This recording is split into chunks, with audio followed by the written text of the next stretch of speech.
just a brief little kind of small talk intro.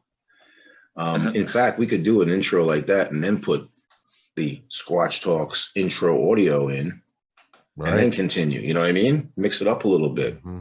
Not a bad idea. Yeah. Yeah, not at all. I like changing it up too, so people are like, "Whoa, this is different. What the hell's going on here?" Keeps them on their toes. You know, that's why I want to do something outside. You know, people like that live stuff. They love that live stuff. I filmed something yesterday out in the forest. I did 20 minutes of aerial footage in the snow, which I think will be cool. Okay, and I could always use that as an insert in places where we might need to put in an audio file or something. You know. Okay. I also did a quick teaser, but I did it on my phone, and I recorded a 2-minute thing out in the snow. Mm-hmm. That doesn't sound good. You guys got to get this. I know, but I'm expecting to speak to Russ and get an autographed copy at some point. Well, so how far into it are you? Halfway. He's on page 10. Not quite half. It just talks about how he goes about doing everything. So it's like a 101 kind of guide? Yeah. It's really freaking good. And he wants to be on the podcast to talk about it. Nice. We'll plug his book and talk about it for sure. Yeah. And try to get him out there to help get us out there. He's on other podcasts. Mm-hmm. And he's willing to do ours to help us get out there. So perfect. Yeah. He's a master naturalist. He's a chiropractor. He's So he and I probably have a lot in common with the holistic type stuff too. Yeah. Oh, you know, definitely. Yeah, but I mean, he takes it to a whole different level with the way he approaches it. I'm not scientific enough to approach it at the same level yet. You know what I mean? I'm getting there. The more I map this out, the more I'm thinking different ways, and I think it's just a great addition. That's for sure. Cool. So, always good to have a recommendation, you know? Yeah. The Appalachian Bigfoot by Dr. Russell Jones. Appalachia. But, all right. So what do we got? You all set there, Bri? You're good? The glare's better. You fixed the lighting. I'm all set. How's the lighting? Is the lighting Lighting's okay? good. Is it lighting? Yeah. Looks much better. Mm-hmm. Yeah. All right. Good. Well, hello, everyone. How are you? You're listening to Squatch Talks Podcast. Real stories and real encounters told by real researchers. Sit back, relax, and enjoy the show. Welcome back to Squatch Talks Podcast. I'm Eric Spinner. I'm Nathan Moyer. And I'm Brian Spinner. And hey, the three amigos back once again. And tonight we got a special show for you all. Hopefully you'll enjoy, right? We're going to explain and talk about some of the terminology that we've been discussing in our previous episodes, and also go through some of the gear and equipment that we use while out in the field doing this type of research. Right, guys? That's right. Yeah. So we decided that we're going to take a little opportunity here and just demonstrate some of the gear that we use while out in the field. And I myself, I've been collecting stuff since I got into this, I don't know, about 14, 15 years ago. Basically, I got to say, and I think my co-hosts will agree with me, the best thing you can take out into the forest if you're just getting started is a digital recorder, okay? And this just happens to be the one of the earlier models that I used to use, just a Sony digital audio recorder, okay? Nothing fancy. And if you recall some of the things I talked about, I actually had it stuck in my pocket, right? When I recorded that first wood knock, okay? Then what I used to do when I was wearing my hat, okay, with my headlamp on, I'd stick it in the band of the hat, right? Yep. And literally it eliminates a lot of the background noise that you would get if you're holding it in your hand, all right? Now, I will say I was holding it in my hand when Todd had said to me, hey, do a couple of knocks. We were back at the location of the Jacobs photos, right? And we had gone back a few weeks after our initial expedition. And I literally said, okay, let me grab a stick. And I didn't have a knocking stick at that point. I just grabbed a stick off the ground. I did 3 knocks, held it up in the air, right? And a minute later, we hear from up on the hillside. Oh, And I went on the radio. I got on the radio. Okay. I'm going to use a predecessor one because this is what I would have been using back then. I said, hey, I just got a knock. And he said, copy that. I heard it. And he was like 100 yards down the hillside beyond. Okay. And that's cool. That's cool stuff. And you know why I love that? Because that's something you can take home with you and listen to over and over again. You know what I mean? Yep. Yeah. So I'm going to stay on the audio topic for now. Okay. You know, we've mentioned Kimbro audio, right? A few times in the past. So what we mean by that are these specialized microphones, which I have hooked up to a $5 selfie stick. Okay. And basically these are high sensitivity microphones. These are the silver editions. And I have them plugged into a digital recorder. This is an Olympus that I actually acquired recently from Kevin. Okay. And this is one that he's recorded a number of exciting howls and wood knocks on. And so that's a little step up. And then Brian uses one similar to this. We both use the Zoom. I have an H1N or an H1, and then I have an H2N. Now, this one, I'm using the new Kimbro microphones. I don't know if you can see that okay or not. They're the gold ones? The gold ones, yes. Okay, and again, yeah, there they are. I had a look.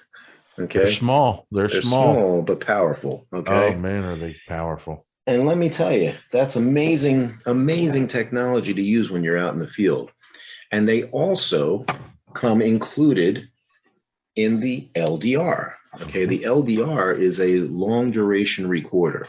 And these have the microphones on either side. So you get stereo, okay?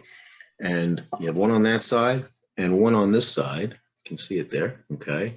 Plus it has this lip to prevent them from getting wet. And it's camouflage, so you actually have this hook here. I just hang it up on a tree, okay? I unscrew the bottom, right? And then we place it out into the field. Now, I've been using my H2N in that.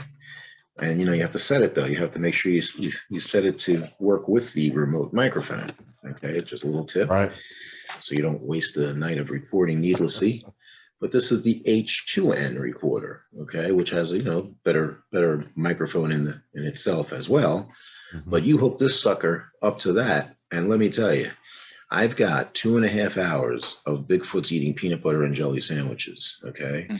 The problem is I hung the LDR 6 feet up in a tree across from the gifting site. Well, I didn't know that there was a highway within 1/4 mile. So you wouldn't believe all the background noise. Okay. So now I have to cut that file down a little bit so I can send that to our friend Monongahela and see if he can do anything with it. Okay. Well, I'm sure he can. Yeah. He's pretty good at that stuff. I use the same microphones and I strap them to the top of my backpack. I just got one of these cheap backpacks from Walmart, you know. Right. It's a real tree. Yeah. Camouflage backpack. But I sewed a thing on the inside to hold that recorder where the camelback thing would go, the water thing. Then you stick the microphones out through the camelback hole where the straw would go, strap them to your straps. That's where I put the Kimbro microphones on each shoulder, going either way. That way I don't ever have to touch them. But you get a lot of walking noise that way. And it's funny you should say that, though. This is actually because of, you know, some of the things I heard about this location where the Bigfoots were eating the peanut butter and jelly sandwiches. I wasn't sure if I was going to leave the recorder out or not. So that night I actually used the old one to record. Okay. And at the end of it, man, like, you know, I was like really panicked thinking, oh my God, what if it didn't work? Right. Because it was giving me some trouble. It's an older one. Right. But it's on this recorder. So that's pretty amazing. And I used to use this when I would leave it out on, you know, overnight or whatever. I would hook up an external microphone. I would put this in a Ziploc bag and just close the bag up to the wire. Okay. Bury it in some leaves down below. And I'd have the mic up in the tree near a gifting area. So I could hear, you know, anything approaching it. And that's what I think Chris Noel does with some of his research up in Vermont. Yeah, you don't have to spend a ton of money on this stuff. I mean, Yeah, you you use really a little handy cam video recorder, and and the voice recorder.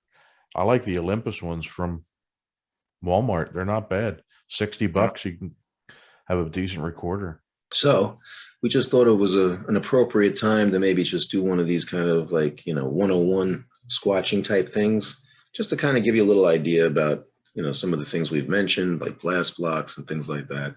And also, some of the things that we use in order to capture the audio recordings and the, night vision and all that kind of stuff. So I don't know who wants to start off. Brian, you said you have some notes. Would you like to get us started tonight? Sure. So I've been doing research and buying equipment since 2009. I started out, with minimal stuff, a pocket field recorder, hooked up to headphones. And, I used to wear it, and I still do have a rig that I use in that sense. But this pocket recorder would enhance everything around me, but it made it easy for the recordings to be stepped on with the immediate area. This device that I use now is a handy Zoom recorder, H1. I use it on my head. Right now I'm using it as a recorder, as my microphone for this podcast. Otherwise, I'd show you my rig, but it's hands-free. Isn't that the squirrel that you usually have on your head? Yeah. Yeah. And if I had a picture of it on my head, I have that. With the squirrel. You have that. With the You're listening to Squatch Talks Podcast. Real stories and real encounters. Yeah. So the audio device that I use, right here, this is a gaming set of headphones, right? They're pretty high quality. And what I did was I made a little slot here on top so I could stick my recorder, just like the red Zoom H1 that Eric just showed earlier. And I stick my recorder in there, and then I plug it in to the microphone, and I stick it right on my head, just like these ones here. And everything is hands-free, and I have a 24-bit processing enhancement of my surroundings, and I feel like, it's one of my most valuable tools for listening. And when I'm out, especially if I'm not moving around, unfortunately, because it is such a high power processor within my recorder, I do pick up a lot of noise, immediate background noise, just stepping, walking, crunching, talking, everything, So this is really better designed for kind of hunkering down and really listening to your environment in the quiet. Not too much. What to get you a selfie stick? Yeah. Well, a lot of our stuff's not really made. Those Kimbrough microphones aren't made to be used when you're walking around. I mean, No. You cut a fart the wrong way. They picked it up. They're really strong. But that's when you're going to get your most stuff. Once you're there for a while, and the surroundings are used to you being there, the forest starts waking back up, and that's when those microphones are the best, because they're all those little noises that are coming close to you. And it acts almost like a bionic ear for people like myself who's been to too many concerts. Yeah. I can hear things so much better when I'm wearing that, right, Brian? Yeah. I'm in the same boat. I have tinnitus. My hearing is highly impaired, when it comes to being able to listen to things out in the woods. So this is why I since I've been a researcher, I've been using this similar device, just a little bit less high tech. And it's one of my most valuable researching assets. For sure. Yeah, definitely. When it comes to audio, I have this here, which would be considered a bionic ear of sorts. Parabolic microphone. A parabolic microphone. This is extremely sensitive. I don't use it very often, but I know the researchers that do. This is great if it's in place. and not being touched or moved. You know, I did fasten a little swivel stick so that I could have it in the ground and just rotate it as gently as possible, because every little ding on this plastic, it really reverberates in what you hear. So Yeah. Mine's metal. yeah. It's even worse. It's like so tingy, like dingy, you know? Yeah. Right. So you got to Right. really be careful not to bang it on anything because it really disrupts things. But yeah, and it's Yeah. funny because with mine, the handle had an opening in it. I was able to stick my recorder right into the handle too. So it was like one unit. Right. Yeah. So do we all agree that audio recorders are one of the #1 things to bring with you into the field? Oh, for sure. Definitely. Yeah. Yeah, and like you said, it's something you will always take home, regardless if you capture anything significant on there. You know, you can go back and just listen to, you know, The fun you had everything. sitting around the campfire. Yeah, and you know, and you pick up things that you may not have in person. You know, Mhm. you really that's do for sure. sometimes. Yeah, You start turning the gain up on some things and listening to it again, and then just really sit there with them headphones on. It's amazing how much more you can pick up. yeah, So, Yeah. since I was leading off with the equipment yes. stuff, I'm going to talk about the one of the things I've mentioned is a blast block, which is a percussion instrument. Okay, just something I picked up at like Guitar Center. Okay, and it's a plastic, lightweight thing that a drummer might use on his set, but it's a heck of a lot lighter than a tree or something else. So I have my Squatch stick. Okay, actually it says Squaw stick now because I actually use mine. And when I'm out in the field, okay, I usually hold it up and I give it a nice whack, and then maybe boom, boom, a couple more.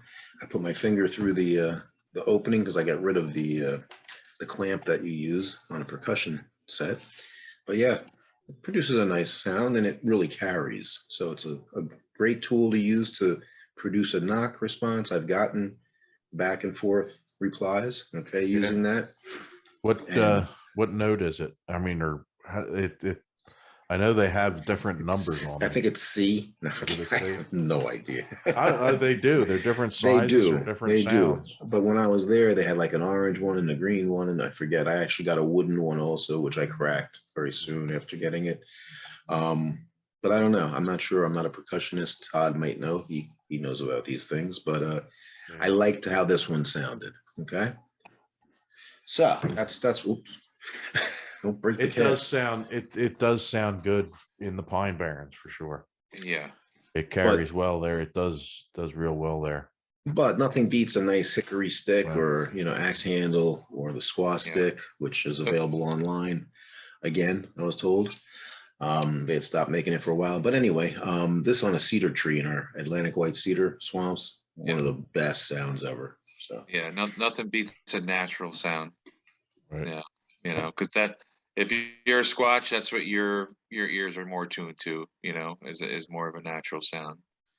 Mm-hmm. So, absolutely. but those blocks that right there though, those are great for putting out a distance type provocation. Where you come into an area and it's vast, and you really want to make your presence known if they already don't know you're there. It's a great way to kind of lure something from a distance in. Yeah. Since we're on recording devices and things like that, I figured, trail cameras, of course, people question whether or not they're worth putting out or not.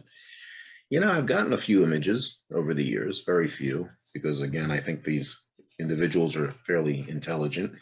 But this one's a no glow. And Nate and I think we had talked about this. I've had one stolen in the past, so that's why I haven't invested in the Reconics at this point. I just don't feel comfortable leaving that kind of, money sitting out there in the forest. But this one does a decent job. I will say though, I had this is the replacement one for the one I had on Brian's last expedition, because I could have had the best photographic evidence ever. If you recall, Brian, we had that loop trail behind base camp, and that's where some things were thrown at a couple of attendees and a couple of researchers. I had put apples up on the tree about 7 or 8 feet high and apple cider donuts we got back, because if you recall, I forgot my trail cameras. Mhm. So Heather and I made the journey back up. And I'll tell you what, all the apples and all the apple cinnamon donuts were gone. Apple cider, excuse me. And the only 2 apples remaining were in the tree that the camera was positioned on, right? So I'm thinking, oh my God, this is incredible. I can't wait to get this home and check it out. So when I got home, I checked the other camera, which was set up at base camp on the kitchen area. Just got a few deers and stuff, because if you recall, gave us an extra night of recording because we were gone. Just deer in that one. And then I put in the SD card from the Bushnell, and there was nothing, not even me setting up the camera. And I know I pushed the button. I know I saw it blink. You know what I mean? So I'm thinking to myself, like my stomach was all knotted up, like I got kicked in the gut. I kid you not. I kid you not. I think they took the SD card out. They checked out the pictures. And they went, this one's blurry. This one's blurry. This one's blurry. We're always blurry. And they deleted them. Okay. But Yeah. Or this one's not blurry. Got to get rid of that one. Yeah. Well, you can't have that. You know what? It's this curse of squatching. Yeah. You know, Mhm. it really is. It really Totally. is. So I can tell you how dejected I felt though Yeah. after not getting those pictures. So I'm gonna have to make a return trip up there very soon. Yeah. Yeah. And as far as recording goes, I use GoPro cameras also. You know, we have the GoPro set up like on the dashboard. I'll use it on my head. I have chest mount. I got the head mount. We have it on mount on the kayak. We've got mounts pretty much anywhere, window mounts that we can use. We're going to do that when we're filming out in the field. So GoPros are very useful also in this type of research, as well as dash cams. I got a dash cam also. We've talked about maybe having one forward facing, one rear facing, right? Yeah, I just purchased that setup for mine.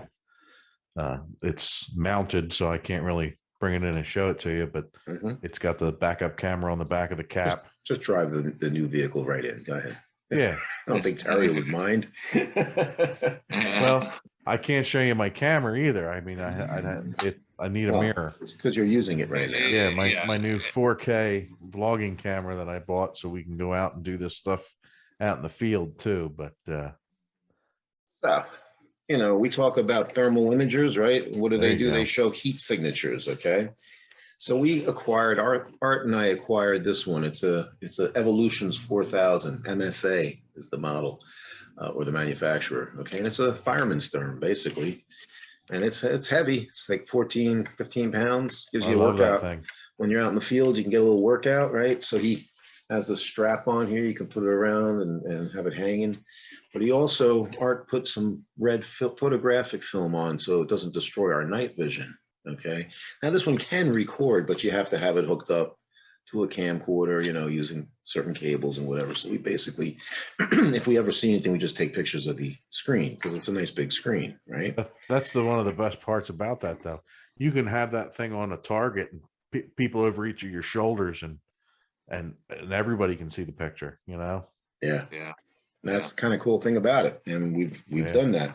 I've actually just left it on cold nights, just left it out on my hood while I was sitting in the truck, right? And it's like Squatcha vision, If something walks by, it's there. Yeah.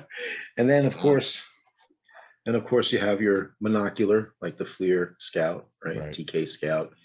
Again, nice to have if you're out hiking and you hear something next to you, you can take the guesswork out of it. You know what I mean? Right. But it's, even though it records stills and video, it's just not going to give you that conclusive evidence that we're seeking, Yeah.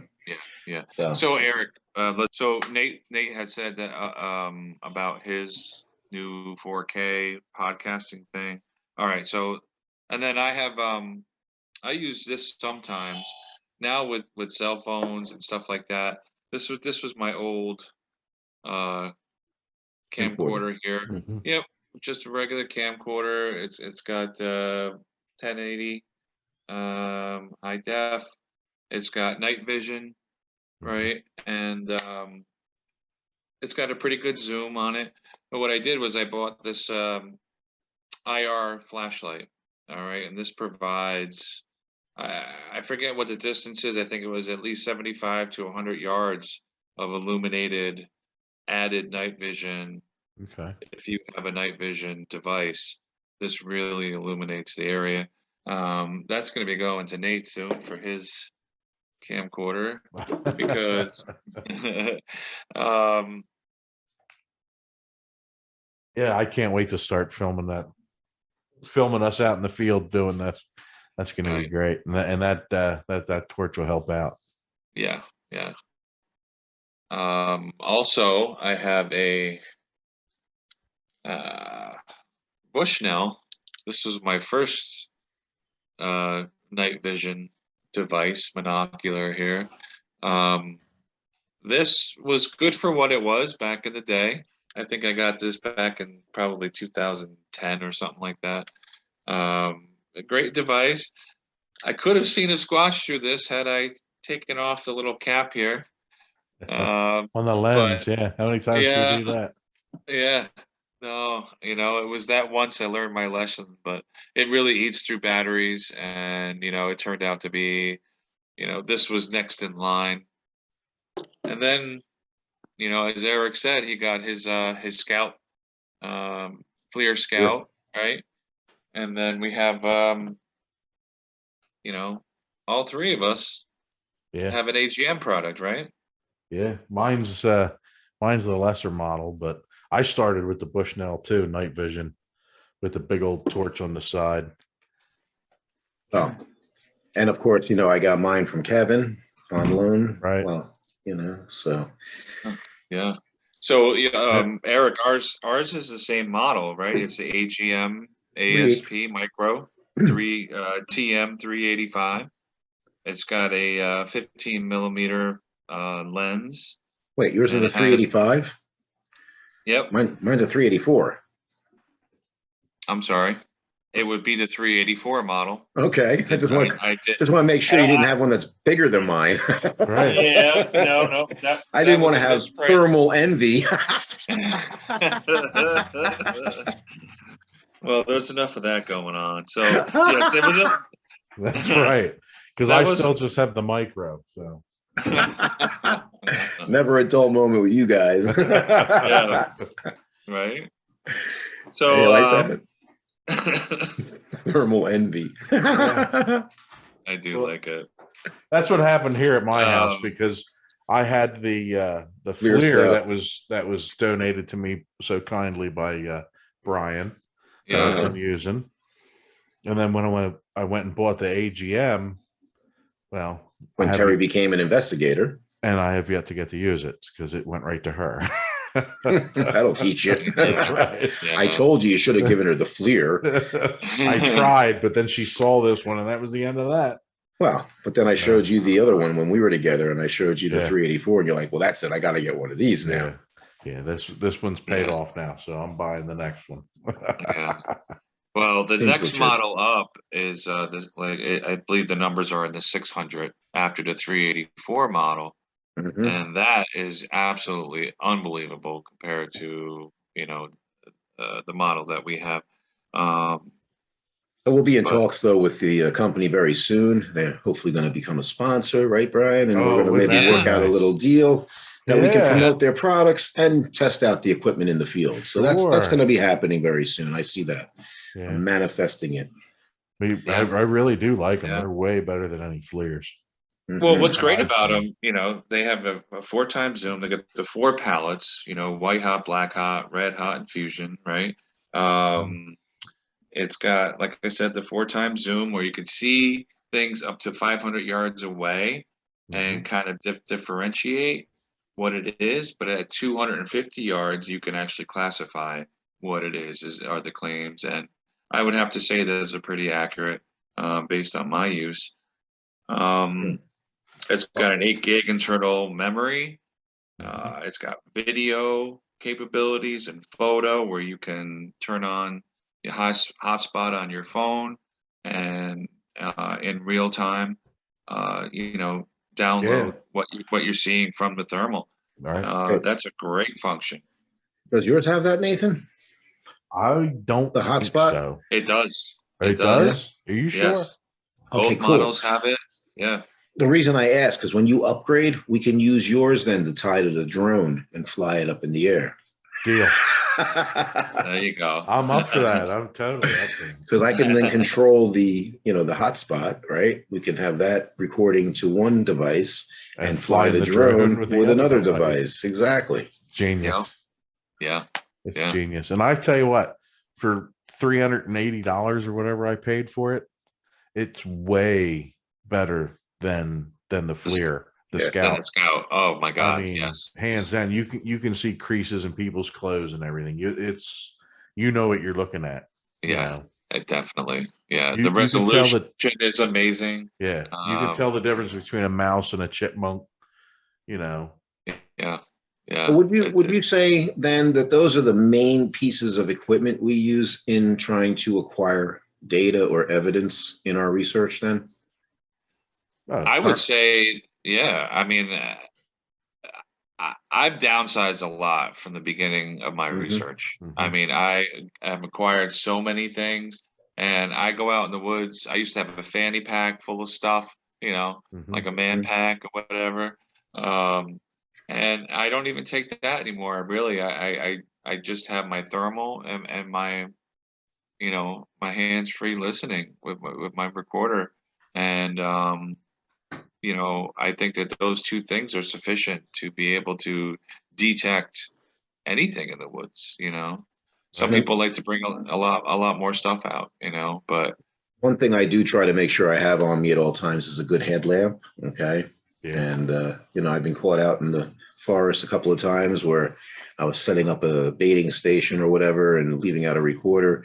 And I did a few knocks, got some responses. And then I realized that the response knocks that I got were in between me and my vehicle. And now I had to hike back out by myself towards them in almost complete darkness because I didn't bring a headlamp. So, the sun always sets quicker than you think it's gonna on your hike back. It really does. Yeah. We were talking about drones before. All right. I got this little beauty here. This the Mavic. The Mavic Mini. Okay. It's made by DJI. It's got 4K resolution. It can handle, high winds, 4,000 meter altitude ceiling on it. Lots of functions. Great little drone. I had an opportunity to fly it with Eric just recently for the first time. Maiden voyage. Oh yeah, I had a blast, and I'm looking forward to using it more often and seeing. I got it for Squatchin. It was actually gifted to me, and oh wow, I can't wait to get out there in my research area with it. Take it out. I was out yesterday, as a matter of fact, in the Pine Barrens yesterday afternoon. Heather and I took a ride out because there's snow on the ground, and I wanted to take full advantage of it. So I got out my DJI drone, the Phantom 4, and I got some really cool footage flying over the trees, looking down at the snow. Okay, so we might even use that in an upcoming episode, and I'm sure we'll get lots of comments from people. Hey, there's a Squatch behind that tree. But it's amazing how clear the photographic, the video images are. You can take stills. It's just really neat, and so I'm trying to get out and practice more with it so that we can use it in our research. So what I did was I parked at a specific location, and then I flew around, different like circle type, patterns. And let me tell you, there's a lot of unexplored territory that we don't get to because it's off trail, Yeah. And that's amazing. And that's when you're going to get some of the best footage too, is when you're not, you're just flying it around. We're going to look at it later and be like, holy shit, there was one. Yeah. That seems to be when we get the best stuff, when you don't expect it, Totally. Yeah, when you least expect it. Right.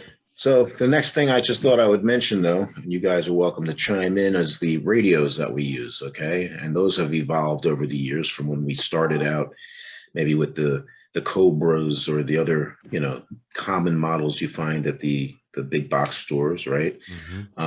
So, then I went with Art and I got matching camo Midland GXTs because we thought those were going to be better. Okay. Those are the ones I like. And they're a good unit. Just in New Jersey, we have a lot of bog iron in the soil. So we feel they interfere with the radio transmission because the iron goes up into the trees, right? And so then I upgraded to a Baofeng, okay, which is a handheld, kind of like a, what do they call that? A ham radio. Thank you, yes. And this one has a 15-inch whip antenna, okay? And then, because I had broken that one on Nathan's expedition, okay, I lost one on mine, had two. Lost one of them on my expedition in the fall. This one, for some reason, I left on the back of my tailgate or whatever, and it fell off. And when I got back to base camp, Nathan said, "Is this yours?" And the battery had gotten a little cracked, so I upgraded that. And then wound up getting a second one, also in a camo style with a whip antenna. Okay, so again, just little things that as you go along in your research, if you're planning to continue, you might wish to upgrade at some point, you know, Right. but it suits our purposes because if you're with a team of people and you want to know if somebody's doing a provocation or if they did a provocation, you can then radio them and say, "Hey, you know, did you do a knock or did you do a howl?" Right. So that's real important out in the field as well when you're on expedition, of course.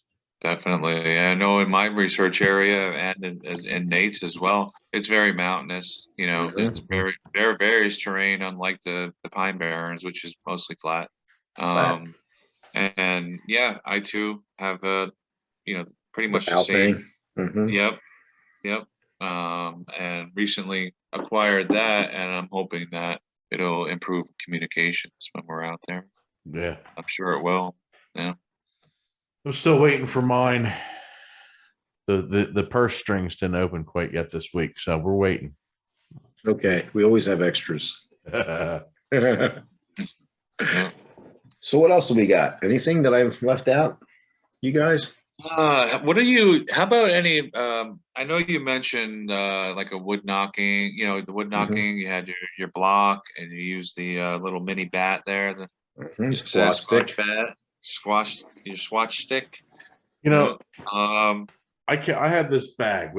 I lovingly call it the go bag or the goodie bag, and it has everything in it. It has all my batteries, it has a couple headlamps in it, the thermals, night vision, and I also take along, because I go camping everywhere with women, lots of hot hands because they're always cold, and glow sticks. I wanted to talk my about hot hands. Yeah, glow sticks. Glow Right. sticks. They're Glow fun. sticks. I have them. I like to As an take them attractor? along. We use them as an attractant because And trail it looks marker. good. And they're great for trail markers. You go out during the day and you're scouting for a good place to go that night. You find it, you tie that, you break it up, tie it on there. That way you can send somebody down, go down that trail. You're going to see the glow stick, and that's where you want to post up. It works really well. And I have a neat story for one of those. If you want to go into a story quick, if you don't mind. Sure. When they make the bracelet ones, you know what I mean, that the kids use. We're in West Virginia, and one of my favorite places to go. And we went out that night and we're scouting around, and I said, "This is where we want to be." So I took that bracelet and I stuck it around a tree limb. Now this is a good size limb. I mean, you just pop it off, right? So we went there that night, went to the spot. We're hanging out for a while. Absolutely dead. Like, not even crickets. So everybody wanted to go over to the lake. So we walked all the way back around the mountain to the lake.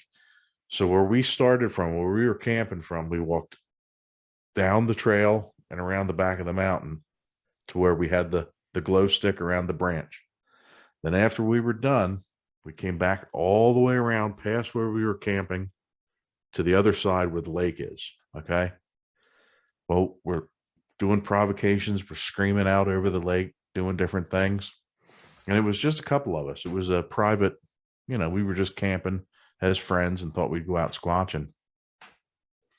Well, I said to him, I think it was Wayne was with me and Frank. And I said, "Look up the hill." I said, did we bring that glow stick with us that was around the branch?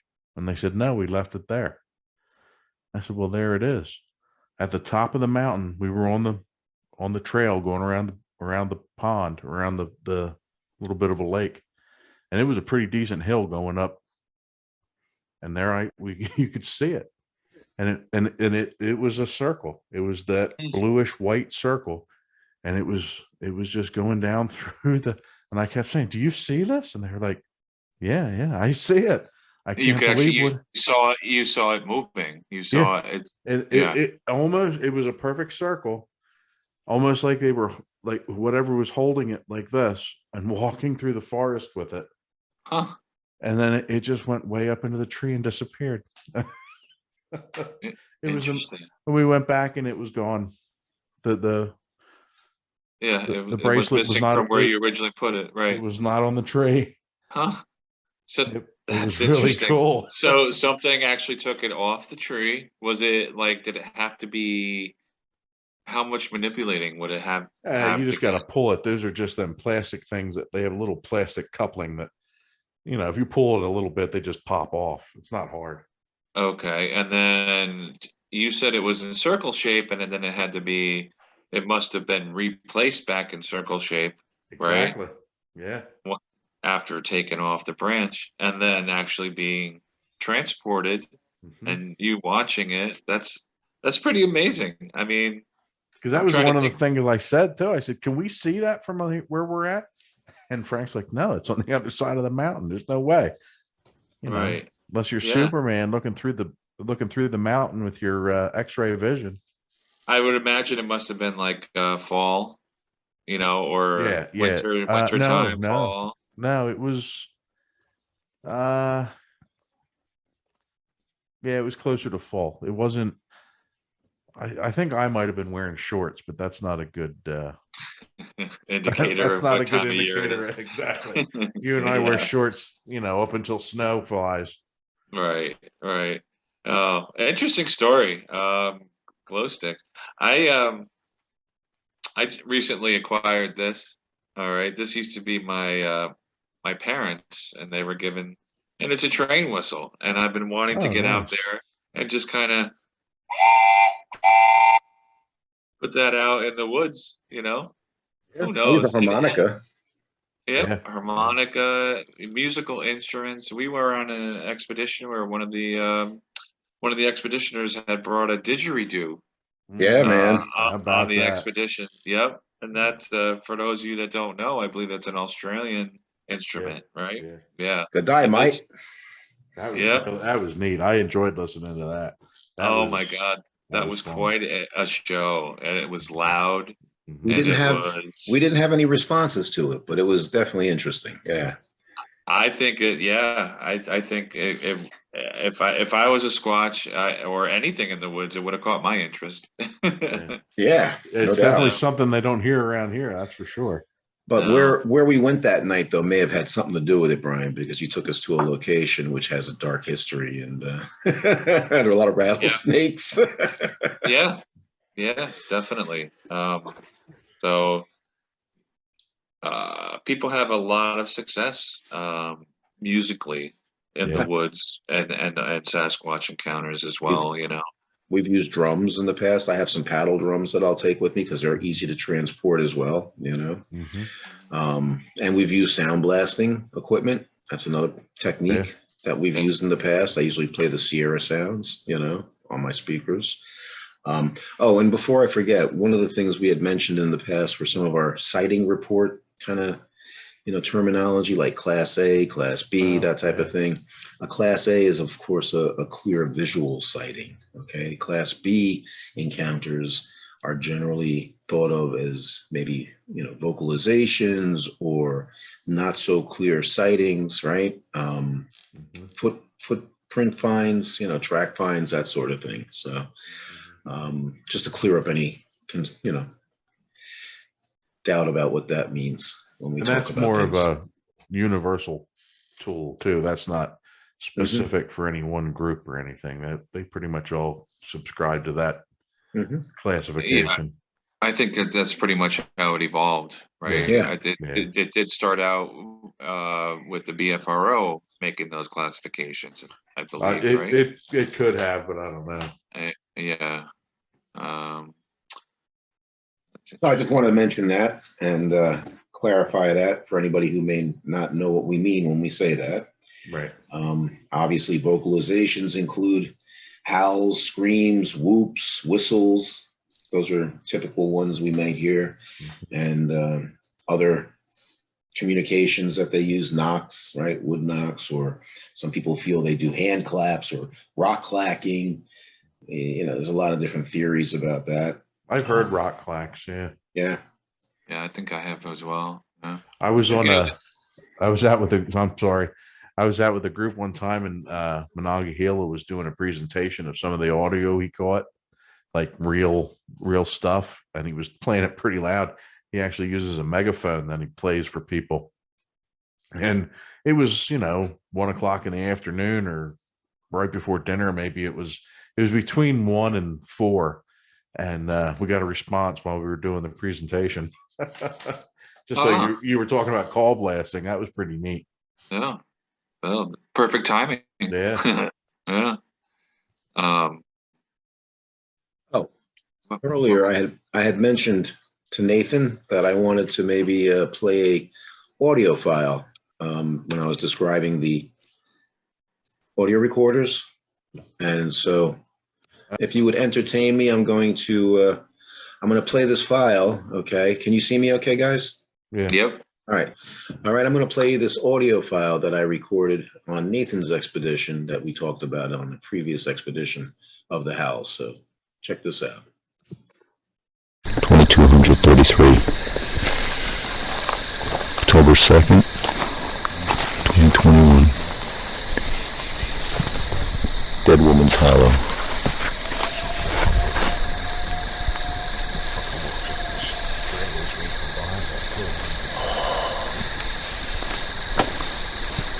That's not an owl.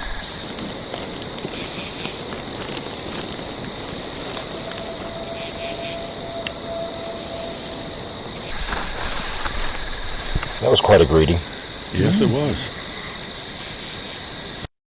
Okay, so hey, that's a pretty good recording, I have to say. And even though I screwed up and didn't have my digital recorder going, I missed the first one, which I regret. But 2 out of 3 is not bad. They're still great. Yeah, definitely. That's an amazing capture right there. Yeah, and so that goes back to what we've talked about on an episode earlier in our podcast, right? So I wanted to share that with the listeners. And, yeah, we were just there where that happened, and it was 15 degrees outside. Yeah. Oh yeah. Wow. And that's probably why we didn't get any responses that night. Yeah. So fall is definitely a more active time. So what do you guys think? Anything we're forgetting to mention? Brian, you had some notes? My notes were basically about the specs on my equipment, but we don't need to go there. We pretty much named the equipment, and if anybody wants to check them out, they can go online. Specs are all there. Yep. It's great equipment, and like I said, you go out in the field, you keep it minimal, and you'll be happier. And as we said earlier, if you can help us out by going to the channel and supporting us by subscribing, that would be very much appreciated. And a like and a share, of course. Yeah, right? they go a long way. And if there's anything you want us to talk about, or if there's any story we talked about that you want to hear more about, I mean, we can talk about other stuff. Just shoot us an email. That's what Squatch Talks Podcast at gmail.com, right? Yes, indeed. Yep. Yeah. Or leave it in the comments during your Facebook or YouTube viewing. That'd be great. And we're always checking those out. And we definitely would love to hear from you. Absolutely. So we're going to try to get at least one of these down every week. You know what I mean? So hopefully we'll continue to keep up with that. And then hopefully, we'll even pick it up a little bit at some point and maybe drop a couple of them each week. So yeah, with your support. That's right. Just don't forget to subscribe. Share to your friends. Thank you very much. Until next time. Thanks for checking out this episode of Squatch Talks Podcast. Don't forget to subscribe, follow, and give us a like, and stay tuned for more exciting stories on Squatch Talks.